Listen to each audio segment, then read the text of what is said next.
ife m na-ekwu maka ya bụ ife bụ nsogbu ndị mmadụ nwere bụ nsogbu ndị amụsụ. Most people nsogbu fa bụ nsogbu amụsụ due to na fa aghọtara ife unu ga-ama ama bụ na ife gbasara amụsụ n'ọdịbalụ gboo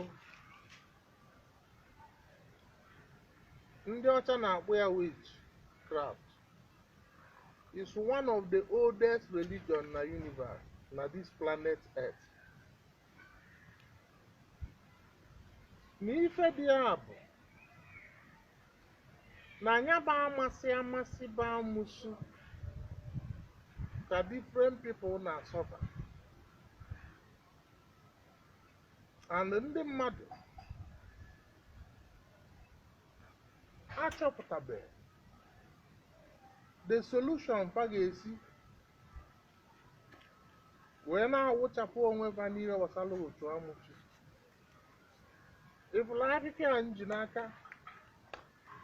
ife a na-akpụ ya bụ akpakpa.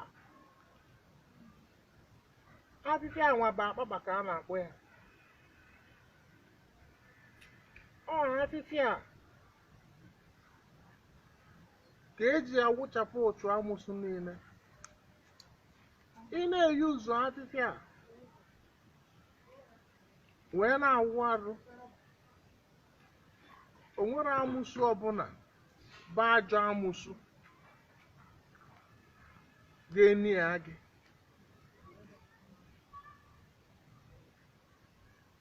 Ị na-eyi ụzọ akụkọ akpakpa wee na-awụ arụ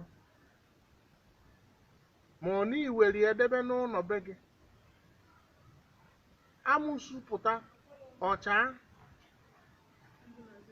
mana gị nwa na onwe gị ga-aghọtakwa aghọta na ọ bụrụ amụsụ niile dị njọ, na o nwere amụsụ a na-akpọ amụsụ ọcha ndị oyibo na-akpọ white witch, bụ na ifefa niile fa na-eme ebe idozi edozi, kama na ndozi o na-edozi o nwere ka o esi pụta kọwawalụ gị na ya bụ amụsụ.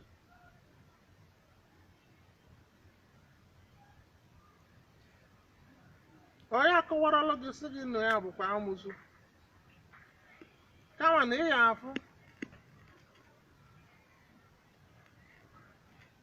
na ọ na-enye aka dị iche n'iche nke na-apụtara ife.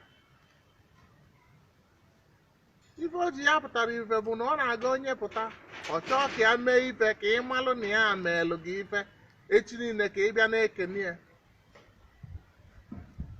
Mana ndị a bụ amụsụ ọcha, fa ga-emelụ gị ife, gị nwa bụ onye mere ife amakwụwado na fa meelụ gị ife, nyanwa anya agwakwuro gị na ya meelụ gị ife, kama na o nwere ike tụrụ ụka unu na-akali, ị na-akọrọ ya ka ibe si wee dị ka ibe si wee dị, ọ na-amụ.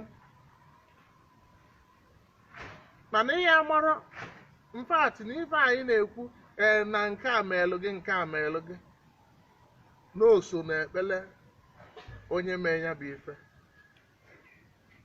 N'ife dịkwa ya bụ na anyị ga-agba mgbe ụfọdụ anyị na-reserve comment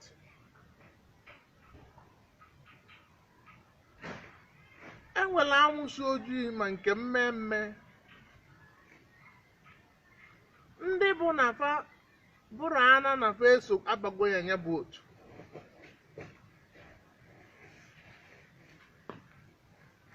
Ife ya na-agụ ya mgbe ụfọdụ bụ ka ka anyị esi mebi, mana unu maalụ n'obodo ndị ọcha na ife niile a agabago turu reform, na ọ bụrụzi mgbe a na-ezo na closet. N'obodo ndị ọcha kịta mmadụ na-aga na steeti oluwo sifa na ya bụ amụsụ,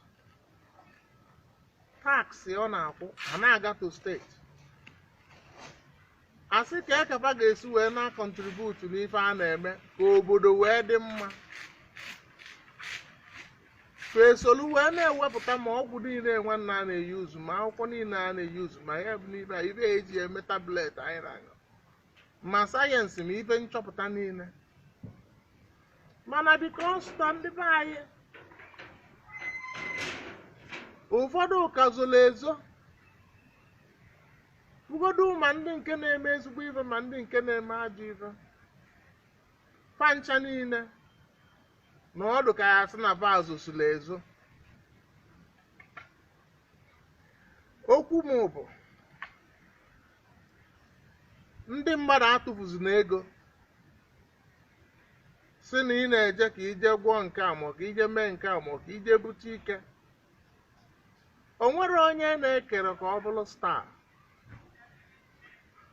Na nsogbu ndị mmadụ nwee bụ nsogbu amalụ kafa ga-esi wee handụlụ nke dị na famili fa, onye bụ amasị amasị bụ amụsụ nke dị na ezinụlọ ebe o si.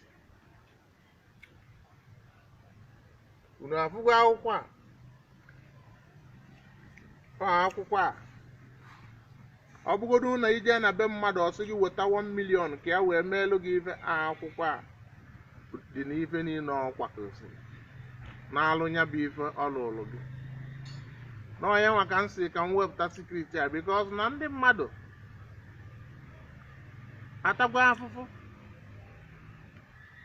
biznes a na-aghasa, a na-agba nwaanyị na-ejebe dị ụtụ, ịfụ nwaanyị malụ mma agba anya ụtụ na ọya nwa ezi dị na-enye. Ekene m unu.